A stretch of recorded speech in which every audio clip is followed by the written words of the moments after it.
Britain this morning is me.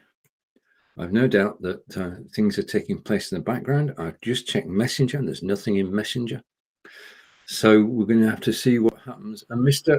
Upton has arrived at 10:01 quite noisily. He's obviously clanking his cups and sorting himself out. I've got a beat now. You can't hear it, but I can. I'm just waiting for him to sort himself out.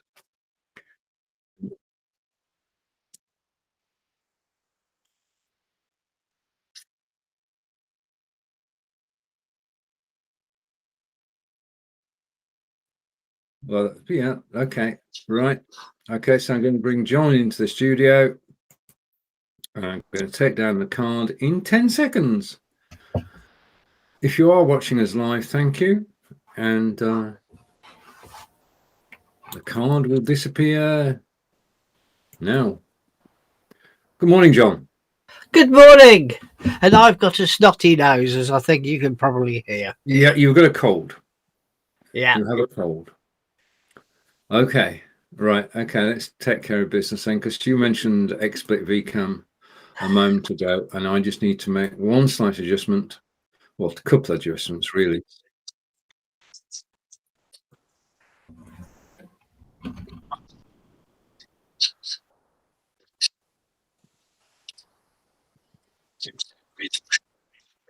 I've got noises off talking about you talks to racecourse. Let's see who it is.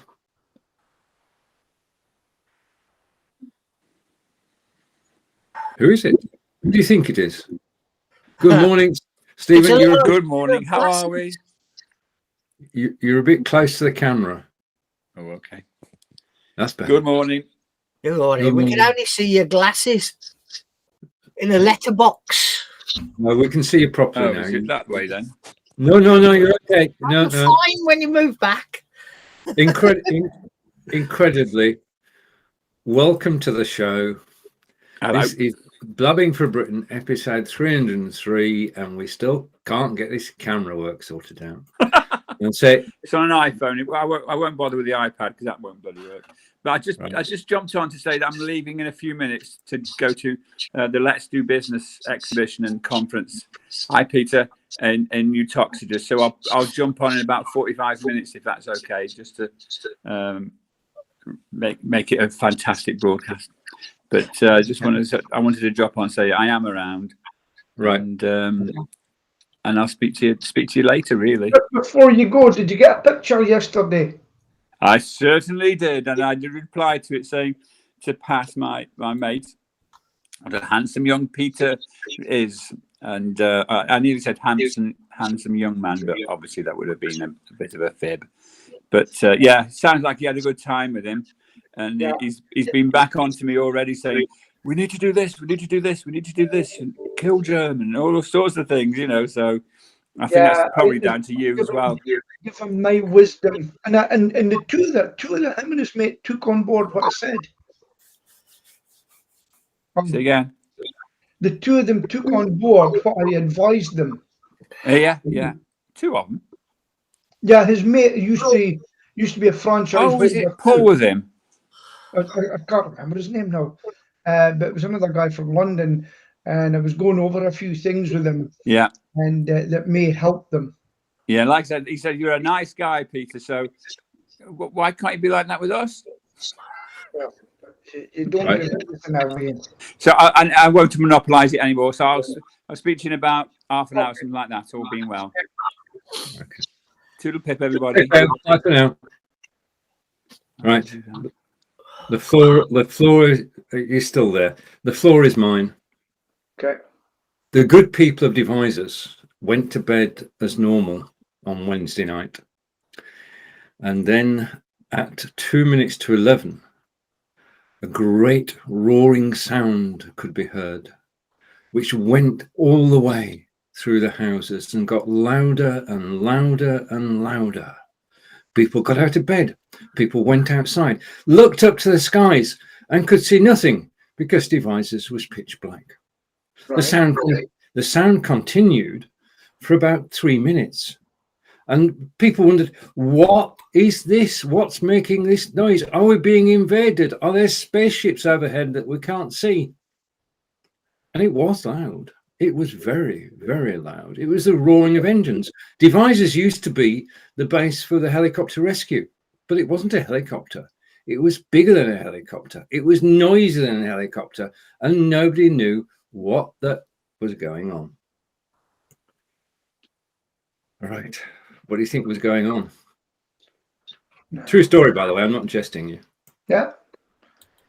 Try to think. The president dropped in to say hello in his 747. Oh, wasn't a 747? No. It was a military manoeuvres. Correct. Correct. There is at Fairford in Gloucester an Air Force base. And at the Air Force Base at the moment, there are 4 B-1B Lancer bombers based, and they're on a mission. And they won't say what that mission is at the moment, but they're actually doing night flights. And yesterday's night flight was over Devizes and scared the bejeebers out of everybody. Interesting. So we won't know officially what's happening until they finish the mission. It's something about Africa, but they're obviously practicing maneuvers last night, and as I say, it scared the living daylights out of everybody. But there is an explanation for it. Yeah. So there we have it. Yeah. Incredible. Right. Talking of the incredible, and our Chancellor, as you said, we must do better over MP standards. And this is the row that broke out last week when they tried to change the rules to save somebody's from being suspended from Parliament. They just don't seem to be able to get it right, do they, Peter? If you're going to be an MP, I've told you this before now, you're going to be an MP. Yeah. Don't go give him an appropriate salary, a really, really good salary, under expenses, but legitimate expenses, not for bloody budgie cages and things like that, right? Get a decent salary, same as maybe a chief executive would. That's their job. Pay them well, and more people will go into it. But you see, here's the thing. Why are multi-millionaires MPs? That's a good question. That's a good question. The reply would quite possibly be for the greater good. I'm bringing my expertise to Parliament. I don't think it's a greater good. I don't think it's a greater good. It's for power. Power and the bigger I am, yeah? Yeah. And you will be lucky to get some that do it because they're passionate about their area. But most of them are now in it for themselves. There is an element of that, and we're seeing it. I mean, the actual actions that they took last week to save the skin of one is just incredible. And now both the Prime Minister and the Chancellor are singing a totally different tune because the public, led by the press, said, hang on a minute, you can't do that. Yeah. So the public have actually, or public with the press itself, have actually held the government to account. As have Conservative MPs were actually upset at being whipped to actually vote to save someone's skin. But I agree with you, Peter. Yeah. John. Sorry. No, carry on. Having said that, it happens to be a Tory that's been caught. But I'll bet you bottom dollar there's more in other parties that would have the same fate. And it's happened. Before Keir Starmer became leader of the Labour Party, he earned 25,000 from his solicitor's practice. Right. So whichever stone you pick up, there's something underneath it. And there's none of them, well, the exceptions, there's none of them totally clean. But you've been consistent, Peter, in saying that they should only have the salaries and be able to live off them.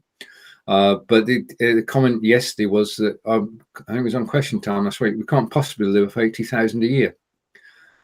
Well, And Angelica said, tell that to somebody who's just had the benefits cut by £20 a week.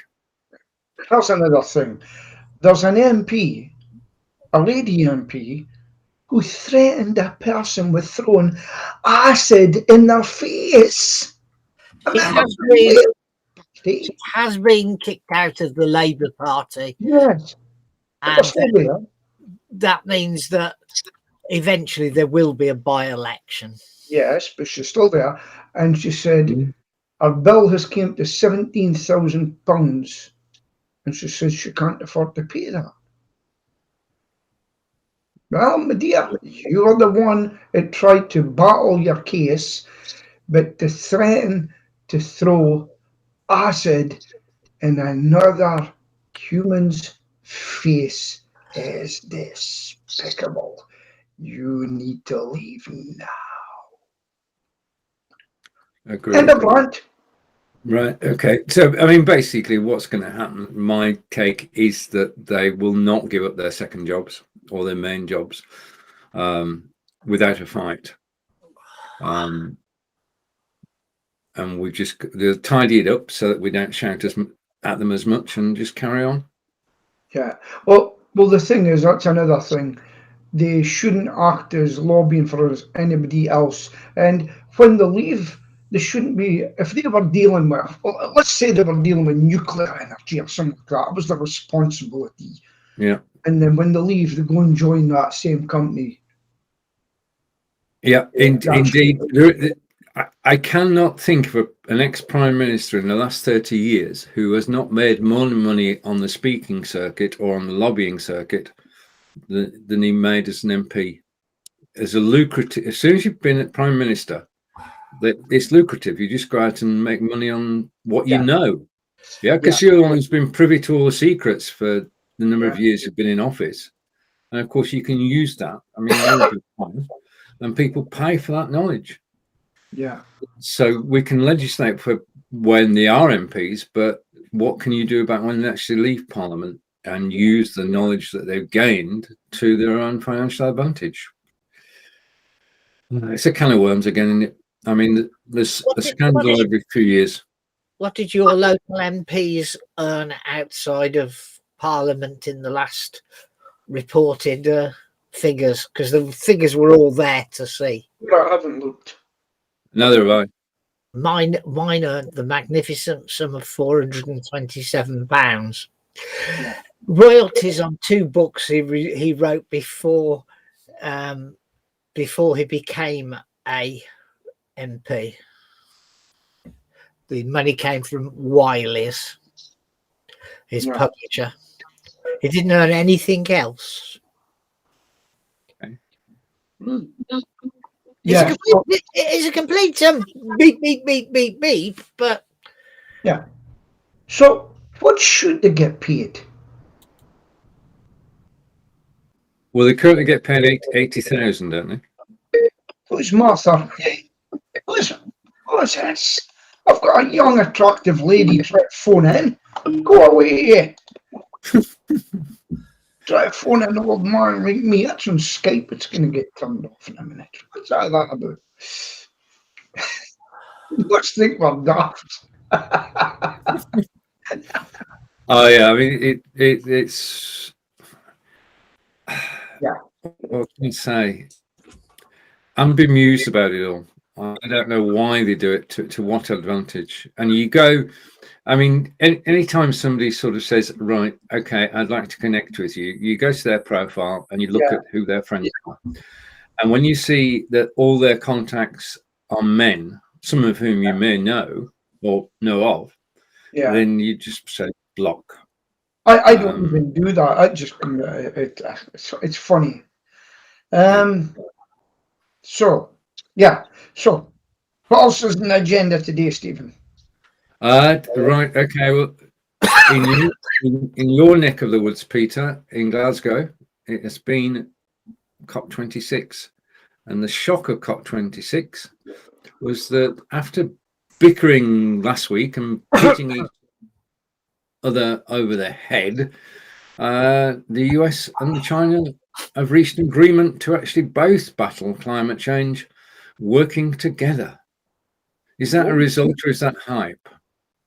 The Chinese will say, "You do it first. We watch you. Well, Go ahead." Yeah.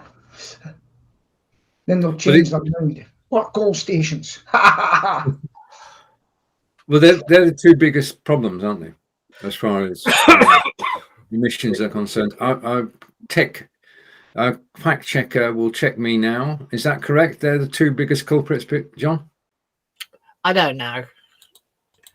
Right. Not China and India. I've not paid any attention. I saw it in the headlines and I didn't even look at the story.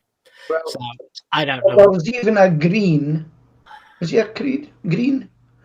Admitted he was called out for taking a jet and everything over, and he did say, I maybe should have. Like Peter, that's Peter's story. I went on the train from Aberdeen to London in an overnight sleeper, but you don't get a sleep. So I paid, that was my room for the night, it was my travel. So Peter done his bit for the environment this week. And then I came back I've just this minute come in, I'm not long in. And so that was my sleeper experience. I had a better sleep on the way back home because I was very, very, very tired. And that's me doing my bit. And I spoke to a woman who worked for the nuclear, that's when I mentioned nuclear agency. I was having a chat with her. And she goes to Inverness on the train. Or she goes to, and she got a train same as me, and I was fuming. I was absolutely fuming because she got a room with a toilet and a shower, free breakfast. Yeah. For 99 quid. I got mine for 100 quid, no toilet, no free breakfast. There's something wrong there. I says, how did you manage to get it? And she goes, I phoned in 2 weeks ago. So I'm going to test them to see their price online on the phone. And the next time I'm going to test them online, incognito. Very interesting experience, that. Yeah, I mean, trend fairs are just so weird. Yeah. Yeah. It's just incredibly weird. I mean, I know they've got to sort of balance the traffic and they want to encourage people to travel at certain times, but to have such a discrepancy. In other words, it's not so easy to actually buy the right ticket, is it? No, well, I was looking at it and I met a guy who's 75. I couldn't believe it. I've known him. He's 75 and he's got a business in the Far East, in East, well, in Arab country. Yeah. And he's had a few people working for him in the city of London, and they can't hack it. It's what's known as a technician that walks about London because they're so close together in the city of London. And he's 75. And he's had to take over again a backpack, and he goes around and does it. But he was telling me, he says he was £4.75 to get out from Euston to Milton Keynes. I was £21 because he got one. It had to be the exact time. If you miss that exact time, you've had it. Yeah. You know? Yeah. So it was quite interesting. But very interesting. Right. Okay, over to Chris, and Chris has joined us. Morning, Chris. All right. And Chris is saying, I'm back now, was following on Be Live in 5, but I think you can't see the comments there. Correct. Yeah. Okay, and you found us. And sounds great, Peter, as a mystery shopper. All right. Okay, yeah, British, I mean, all British Rail was privatised. Should it all be nationalised again, Peter? I really think it should. Water, gas, trains and buses should all be deregularised and go back into the public sector because they're essentials. They're essentials in life. And I mean, I had my bus card today, so I don't really use it much. But these things, people shouldn't be at the mercy of gas and electricity people, you look what's happened recently. We should get our gas supplies and our electricity from our government, because water. Now, who would deny MD water? You've not paid your water, we're cutting you off. Yeah. In this day and age, no. No. Make all your money in different private sectors, but the essentials need. It should never have happened, and you know I voted Tory, but I don't think it should have ever happened. It should have the privatisation. I totally agree with you, Peter, because it would be a lot smoother. You wouldn't have different companies. You wouldn't have companies which are profitable sending their dividends abroad, because a lot of our water companies are actually French-owned, aren't they? Yeah. And in no other country should own the right to our water supply or electricity. So nobody. We should be self-sufficient and not at the mercy of anyone else. Yeah. I mean, when it was all done, everybody was happy. I'm going to buy this share for £1, it'll be worth a tenner in 6 months, and I'm in for this. And well, it was an opportunity to actually make some money for us. And that's basically the way it was sold. Not as we're actually selling your birthright off, we're actually helping you make money. Even if they didn't make a profit, if they broke even,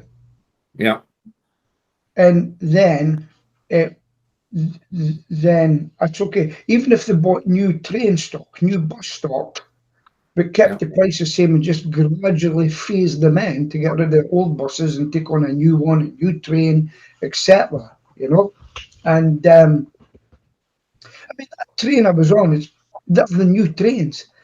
And I've got to say, I wasn't really impressed all that much. I thought I was a prisoner in Cellblock H.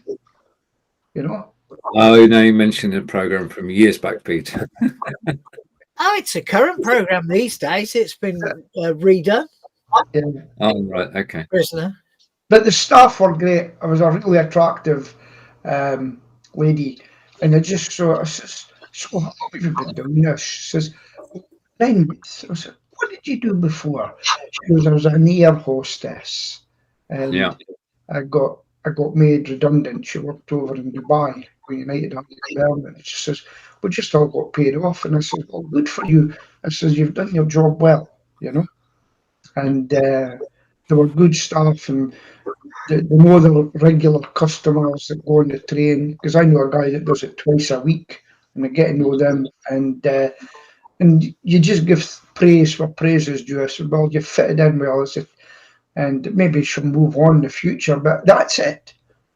People that used to work in planes, high-fluting jobs, they're on that trains, etc. now, and I admire them for that. Yeah. Well, some trains are actually run like as efficiently as planes, aren't they, Peter? Which is, It was the Caledonia Sleeper. It was a good service. They're all nicely dressed, greet you in the platform, answered your questions, put them in, and I thought they were very good. In fact, I think I might write a review for them. I don't do them, and I'm going to do that because I found the whole experience quite pleasant as far as the staff were concerned. All right, it's now the time for booster jabs. Mine is next Wednesday over in Swindon. I'm grateful to have it. Your appointments arrived or been done? John's already been done. No, Monday mine is. Well, the bad news for you guys is I'm at 10:30 next Thursday. So you're the man. Okay. I am getting the flu jab and I'm getting the booster jab, both at the same time. The next day, what I'm worried about is the next day I'm going to the dentist, and I think I'm getting injections for my chipped teeth. So I don't know if I'm not feeling right after the booster. I'll have to phone him and say, "Look, I can't come because I don't want to drop down dead with that mixture of cocktail in me." You know? I've been 3 times so far since my jaw issue, and I'm going again this afternoon because the filling he temporary filling he put in the deep dive route came out yesterday. And they said come in at 3:30, which is going to affect me and Stephen this afternoon. But, No worries. Are you listening? it's costing a fortune. You know, dentists are so expensive. It's not. Well, surely. Well, do you pay privately, Jim? You can't get a dentist on the NHS round here. You haven't been able to for years. Well, at one time they were queuing around the block if a new dentist opened here. My dentist is going to cost me £63. We've got a glut of them up here now. Yeah, I mean, I paid for 6 months treatment. I paid £39. Yeah, so and that included extraction and several different visits, and it's just, you know, we're lucky in Devizes. We've got 4 NHS dentists. Yeah. Well, when I went in with my pain, and you know, I was feeling really terrible. Yeah. The amount of I signed up with a new dentist because my dentist retired during COVID because he just didn't want the grief anymore. He was 67, and he said, "Well, I've made enough money. I'm quitting." The initial bill was £1,260. Aye. I asked for them to sharpen their pencil. She went away and saw the dentist, came back and said £999, just below the magic 4 figures. I said, that pencil's still blunt. She's got quite a good sense of humour. She went away and they came back with a final figure of £880. So Well done, because a lot of people would have just accepted that. Yeah, well, I'm not like that. No. I'm going to give, I don't know if I told you this, guys. You know, I've had plantar fasciitis for 4 years. Yeah. I'm going to give a shout out to something called Active Balance. I looked up the internet, and luckily, around the corner from it, did I tell you about this? Around the corner from it, a guy from New Zealand. I went round to him, and he's at the local sports centre, and he gets people worldwide. He gets the New Zealand team. He gets people coming to Aberdeen for him. And you wouldn't believe it. And I went down, he did a motorbike accident when he was younger, and Active Balance, the guy really helped him, and he took on, and he talks worldwide. And that man, I says, so what else do you do then? He says, I'm an anaesthetist. Yeah? No. He's got that knockout about him. And you know something? That man has done more than, I've been to a few people, he done more for me in that time than I have for 4 years. And he took my feet, and what he didn't do to them, and he took my toes and he pulled them apart. I was screaming out of me, screaming. And he took each one and pulled it like that. It was agony. He would have been a great torture, but it was absolutely wonderful, and my body has loosened up. And if there's an Active Balance practitioner in your area, I would like to give them a shout out. It was really good. Back to you. Back to us. Okay, we'll come back then. Okay, yeah, okay. And just from Chris, Chris is saying that at the moment, I'm going to try and get it on screen. Just a minute. Bear with me. I'm in prison at home here. Have had a COVID test, but don't know the result yet. And that's basically, you don't know what to do you? You don't know whether you got COVID and you should stay home, or you could go out. I should maybe do a lateral test today, actually, just to check after being down in Englandshire with all that, you know. Yeah. So what happened? I'll just quickly tell you. Stephen Salk said, "Oh, Pat wants to meet you. This is the pest control guy." Yeah. And then I got his number for him. So I was walking about. I seen the van with his mobile number. So I phoned him. I says, "You know who this is?" No. I says, "Meet me at here." And we met up, and we sat and had a chat. And I was telling him about our relationship. And he says, I'm the same. He says, I wind him up too. And it was great sitting there with us. And he says, I'm going to go back and tell Stephen how knowledgeable you are in marketing. Because the two of them, they've actually got their mobile number on the side of their van. Yeah. I said, if you put that to a local number, I will guarantee you will both get more work. And use a call center, and your rate will go up. Because older people, for instance, don't like a mobile number. They don't like an 0800 number. What's your thoughts on that, John? Well, we've got an 0845 number for the allotments, would you believe? Right. It's about £15 a year because you pay for the incoming calls. It's been a godsend for letting plots. Everybody said nobody will ring it. It rings at least 4 times a month, which, for a thing like a set of allotments is pretty reasonable. So, but what would you say for you believe a geographic number is better than a mobile on an advert every time? Yeah, good. So they said they're both going away to do that, and I says to keep in touch with me to see what difference it makes. And there was a few other things I went through, It was quite enjoyable, He says, I wish Stephen Silk had told me all these things.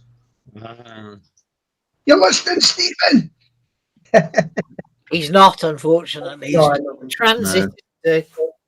But there wasn't much new. I got into, do you know what they do, John? Stephen's there. Yeah, I'm here. The tannoy came out and it went, Peter Stewart of Aberkill, could you please report to the reception? And they've been doing raffles and things, and I went up and I said, what have I won? And they says, no, it's not that. We want you to be interviewed on TV thing. He says, because the journalist that comes, he says, where's that little guy from Aberdeen? I want to interview him because he's the best one I've ever interviewed. If you've got it, you know what I mean? So, Okay. Right. This is sort of BBC News style, coming across as a crawler on the bottom of the screen. Okay. Right. What am I meant to do now? Big mistake. As a Villa fan, it's a big mistake. Oh, okay. I would have stuck with Dean Smith. Did he used to play for them? No, he's Liverpool. Do you know what's a big mistake? When you've got a hero and make them the manager of the same team later on in life and they fail miserably. Yeah. That's Anyways. Hard. That is hard. Right. But he has done well when he was in Scotland. I'm going to put my foot in it here. Was he managing Rangers? Yeah, he was. Whew, that was 50-50. It could have been the other Scottish team. No, he's not managing. A foreign bloke managing Celtic. Yeah. Right, that's the football news. Next. It is. Well, there's a follow-on from that. If you take the bottom 5 teams, 4 of the 5 have fired their manager. When are Burnley going to get rid of Sean? that is never going to happen. Burnley and Sean Dyche, 9 years they've just celebrated. There is no way that he would be put out at this stage. I mean, it's too early in the season. Burnley don't start playing until after Christmas. So we're not as fans, we're not worried. We're not worried at all. We picked up a win. We picked up a draw. We are getting points rather than 0 points. So we're just patient in Burnley. We are patient and we give our managers time. And over the 9 years, who can complain at what he's done? We might be 15th, but a lot of Villa fans think that Smith should have been given at least till after Christmas, because massive changes in the way the team functions, because you lost your superstar at the front. Okay, you got 100 million coming in for him. 4 new players up front, and you know, he just needed more time. Yeah. To answer Corinda's question, they're not on the bottom. They're 15th, not on the bottom. 2 wins and they'd have been up to 8th. Why is football so important in this country? It's a tribal thing, Peter. It basically, you barrack for your favourite team. Yeah, and normally that would be the area you were born in, or if you moved when you were young, it's the area you were brought up in, and it is tribalism. And it's you're one of these weird people who supports Manchester United and you've never been to Manchester. Or India, yeah. They're like Manchester United a lot of but it's just okay, it brings money into the economy, but when I see anything mentioned in football in my local paper, it just turns into a bun fight. You know, this is what there's a lot of my songs that I sing, right? In my local pub, which is a sports bar too. Yeah. Not allowed to sing Penny Arcade. It's a Rangers song. Yeah. Not allowed to sing Northern Lights of Aberdeen. It's an Aberdeen song. I'm not allowed to sing You'll Never Walk Alone. I'm not allowed to sing Daydream Believer. It's a Rangers song. Are you allowed to sing Sweet Caroline? Sweet Caroline, Rangers song. No, England song. No, but in it's a Rangers one, and if it does get sung, believe it or not, there's fights. Yeah. So they're all banned. There's even more on that list, and I think it's pathetic. I really do, but when I go on and I sing, I'll do them in the pub because it's early. There's nobody there anyway, it doesn't matter. But they're all sober. Yeah, but it's such a shame, and I'll cut me off. Okay, right, I'm going to mute Peter for a moment. If that works, that works. Okay, let's catch up with Corinda. And Corinda is saying Chelsea drew against Burnley. Correct, 1 apiece. And the Chelsea manager was not happy at all that this upstart team from the north who play defensive football, kick and run, had actually scored when Chelsea should have won 2-0. But that's his problem. It was actually 1-1. No, Burnley not at the bottom. Let's carry on from there. Chelsea first.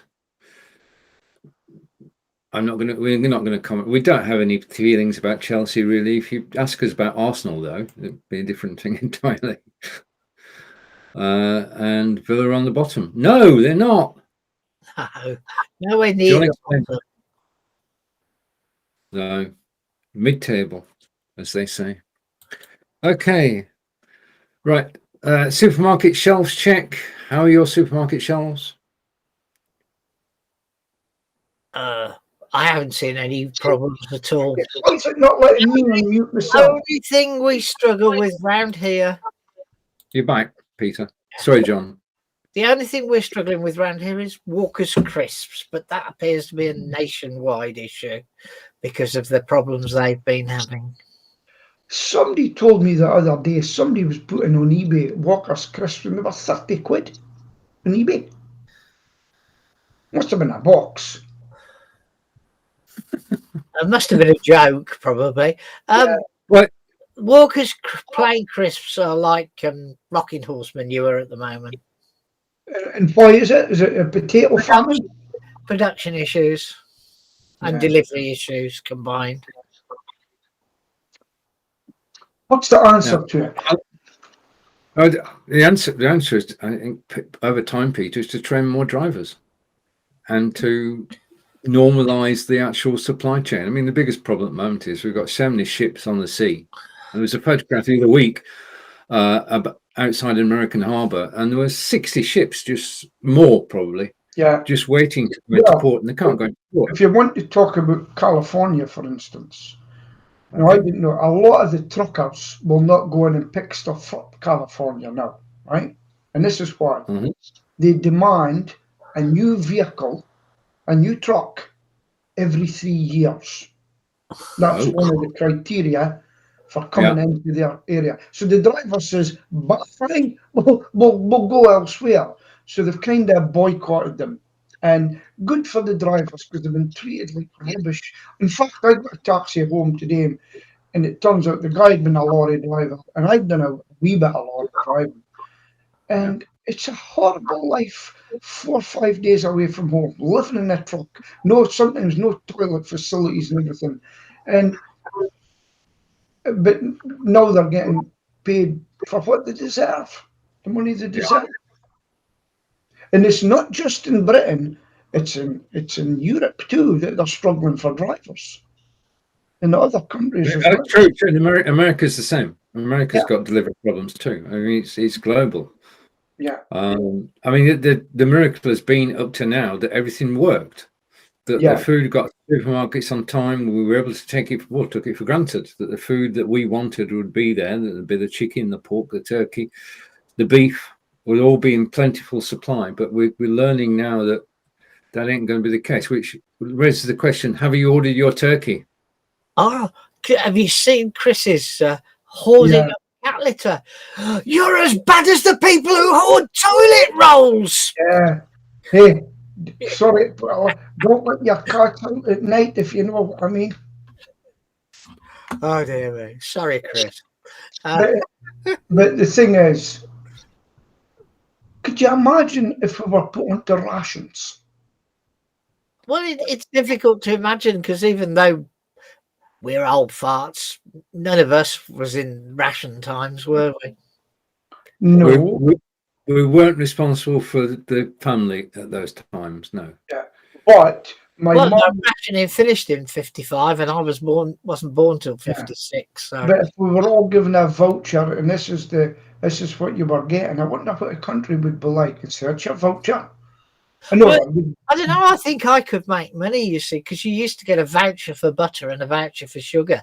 And I don't have either of those. So I don't take sugar. And I would still take my coupons. See, when I was in the forces, we actually got rations for petrol and we got rations for cigarettes and beer. Did you know that? Mm-hmm. And we had these people called the Mojos. Have you ever heard of the Mojos? Nope. The Mojos were the Mixed Services Organisation. After the Second World War, a lot of the Eastern guys couldn't go back home. Poles, Czechs, and everything. So the British Army employed them, and their job was to transport the tanks on big Antars, big Scammer lorry type things, and they would come into your camp, and they would set up their own cookhouse tents and everything. It was a military mixed service organisation, and they would turn up, and then they would come outside the NAFI and plague you to buy cigarettes for cigarettes and vodka, and if you didn't smoke, and it was quite. But the Mojo, and do you know what they done? This is the truth. That there was 16 gears in the Antar driving, and the driver went with them, and you sat in the middle. And they used to speak in their own language, arguing with each other and everything. And when it came time to change drivers, guess what they done? They would climb over the back of me, and then they would climb back underneath him, around the back of him, slide in. He would keep his foot on till his foot got it, and that was it. Until they changed over. There was some bunch, I'll tell you, it was called the Mixed Service Organisation. I don't know if they're still out there now, but it was guys after the Second World War. Right. Question from Corinda. Two questions. Thanks, Peter. Corinda, what's COP26? What is COP26? Do we know? John doesn't. Well, it's a meeting of people who spent hours flying big jets and things to Glasgow. Full of hot air, with a young girl who wasn't seen live carrying on. Right, okay. let's have a different explanation. It's a gathering of 200 countries around the world, Corinda. They meet up once a year. This year is in Glasgow. It's COP26 because this is the 26th time they've done it. And basically what they're charged with is we have, as a world, we have a problem. Our temperatures are rising. If there is a 1.5 degree rise in temperatures, then land will start to disappear and certain countries will disappear. And at the moment, we are on target to do 2.4, which means that London would get flooded to bring things home. If it went to 2.4, London would be flooded. If I got this wrong, then yeah. Well, So on the map they produced earlier in the week, Leeds was on the coast. Yeah, I mean, because of all the things that have happened since industrialization, the use of fossil fuels, of coal and oil, we've actually put the temperature of the earth up. Most people accept this. And what we need to do now is stabilize things, which means that we need to go to electric cars. It means that we need to have more wind farms. It means that we might have more nuclear power stations. It means Australia just carries on as if nothing's happened. Because they're the center of the world. That's about it. There's some, in Corinda, there's some work behind the scenes that says it's just as costly to make the batteries for electric cars and things. And there's a resource that someone's got, and I think it's Afghanistan, they will have the resource for it, and they will hold the key. Now, I don't know how many computers you've got, Corinda. You may have a laptop, you may have one day they'll knock at your door and say, Corinda, yes, we believe you've got an iPad and you've got this and you've got 2 PCs. And you're only allowed one. Make your decision. What is it going to be? iPad, or is it going to be a PC? Because it uses a lot of electricity and you can only have one. I've got to give you that one, Peter, because that's not too far-fetched. We're all going to have to be responsible. And having so many devices is well, it may change. Who knows? But the situation is good. What the government is trying to do is to try to persuade us. The biggest problem about all this, Corinda, is that the public in the UK don't care. And it's the fact that half the population in the UK do not care about the environment, are not looking forward for their children, their grandchildren, their great-grandchildren, and are invested in looking after the planet. That's the biggest problem. Governments can do what they want, but until this is a good speech, until we get off our asses and stop using fuel, then nothing is going to change. Corinda, let me tell you something else. These people that are going onto motorways because they want to insulate Britain, when I asked them, they're not even insulating their own properties, and they're talking about big gas guzzlers. And then they'll say, oh, but we've got bikes, and say, oh, but we can't get the parts, and they'll have to be shipped across to make the parts. So what we should really do, this is what we should do. What do you think it might be? Everything our light bulbs to LEDs. Everything was based on horsepower. So what we're going to have to do is we're going to have to get horses again.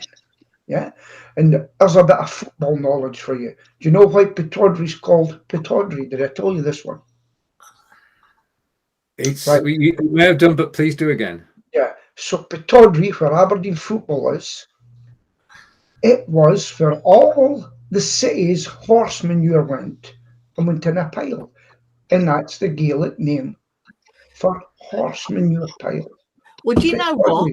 I live in Solihull, yeah, and Solihull means shit on a hill, yeah.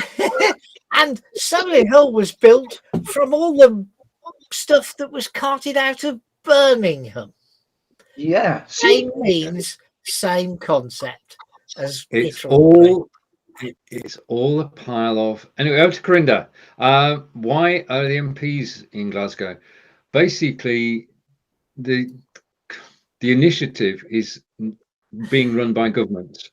which means that our Prime Minister has been there, our Cabinet have been there, our MPs have been there. They're the ones who are actually putting together a series of draft documents at the moment, which will tell us what they're going to do and what we should do. Okay, so there is an agreement that will come out of this between hopefully 200 countries on the way forward to stop the temperature rising starting now. And over to Corinda again. And not at all. Not all. Well, they don't need them all, Corinda. The other ones are in Parliament talking about sorting themselves out. They've got a job to do, which is to sort their own house out before they tell us what to do. Right, okay. Imagine if the English Parliament met the Scottish Parliament, Peter. What would happen? It'd be rugby, wouldn't it? If the English Parliament, or isn't an English Parliament? Sorry, I didn't misspoke. The UK Parliament met the Scottish Parliament. Really well. I've frozen. No. Yeah, I don't understand the premise of your question. No, sorry, it doesn't matter. I was just passing time. Okay. Right. So, but there is a guy, and they want to have an English Parliament. English. Well, a lot of us would like that. Yeah, Why can you buggers have one and not us? I think you should get it. So there's English laws that we can't interfere with. I do believe that Scottish MPs don't vote on some English stuff, to be honest. However, there should be an English Parliament, and if this guy, Graham Morey's called, they've been trying to get an English Parliament for ages, but it's British rules. It's just, and I think there should be Welsh, Irish, Scottish. Why not an English Parliament? I really think you should have an English Parliament for English matters, with Britain having the over responsibility for things like health, yes, and pandemics. I agree with that. You know, transport. It's just been a disaster as far as that's concerned. I mean, I come from the train. I wore my mask in Scotland, and then when I hit London, hardly anybody had masks on. It wasn't law. Yeah. Yeah. Interesting. Mask wearing has just fallen, hasn't it? It's just dropped off totally. More people are not wearing masks. Yeah, yeah. I seen that in the train, because I sat in the train and everybody else says, "Can I take this off here?" And they went, "No problem for us." And I took my mask off in the train to sit myself. It was claustrophobic. Yeah. Yeah. Indeed. And when I think about it, everybody that was walking about the exhibition, there's no masks. Yeah. Nobody wore masks. And that's because you've all been injected. Yeah. And so we all have confidence that we don't need to put this on. The only place I've worn mine lately is the dentist's. Yeah. And I'll probably have to wear one on Monday when I get my booster. Yeah. But then I've seen lots of pictures of people getting their booster on the news, and not even the person giving the booster injection is wearing a mask. Tell you what, other mask, and remember the mask I got made for myself? Yes, Guard we do. Britain. I actually wore that. I've seen people looking at it. Guard from Britain. It was good. But I'll tell you what happened. I went on my keto diet thing, club meeting. Yeah. And I was sitting in the lounge, but there's a first class lounge I was sitting in. And I blurred the picture on my phone at the background. And what a terrific picture I had sitting in the lounge, and I was able to have conversations. And I've got to tell you as well, the Wi-Fi on the train was very good. Good. Coming up. Yeah. Yeah. And I would say I got it 95% of the time. So I was very happy with that. And I was able to watch YouTube and things like that. So it was good. So well done in that. Totally. Right. Where do we go from here? That's a good question. Okay. So there is no inspired bone video at 4 o'clock today, Corinda. Sorry, that I'm going to have my tooth packed back up. Because if I leave it without no packing in, then the bacteria and stuff will get in. And because I rang him up and said, "Do I need to come in?" And he said, she said, "Well, you got an appointment on the 23rd, but if the stuff's come out, you really shouldn't wait. We should get it repacked today." But the only appointment they could offer me was 3:30, so I said yes. Well, yeah, I mean, basically, my appointment next week for the booster is in Swindon at 10 to 4. Yeah. So you cannot control the appointments. Which means I won't be going live that day. Yeah. Because health comes first. I think we all agree on. We know that. We know health comes first. Yeah. Well, unfortunately, Sheila's been away, and I came back today, and her mum's in palliative care at home now, and I just stay up there. Yeah. Just stay up there just now. And then her auntie's down here, and she's the same in hospital, so it's a hard time for her just now. And I just said, no, she's so far away with, and my mum's up in the Black Isle, and I just stay up as she wanted. 2 dogs out there as well, so I don't mind. I don't care if it's a month, So it's a month. So it's been very hard. It's a shame to see it happening, But I've coped.